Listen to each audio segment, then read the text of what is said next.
بسم الله الرحمن الرحیم په 18 ست باندې پلوسه کلی کې وقوع د شپې په 9 بجې رونما شوې چې تر ځامن او تر هغه خپل تر ځامن درې د تر ځامن وشتي دي او هغه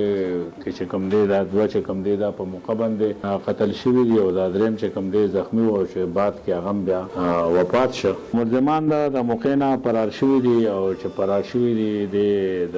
په دې باندې آر پی او صاحب او ډي پی او صاحب په سختۍ سره نوټس واغسته چې دا دونه درنه واقع ده چې درېونه په یو وقوع کې قتلېږي نو دا ملزمان څونه زر تر زره دا ملزمان ګرفتار شي. اس پی انویسټیګیشن صاحب سربراهي کې او زما نگرانۍ کې دا یو ټیم جوړ شو چې نظامان خان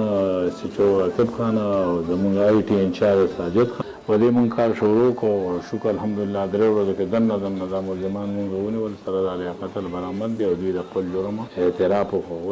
وجه دا وښوده چې زموږ د ځمکې تقسیم مخکې شوی دی په هغې باندې مونږ ته اعتراض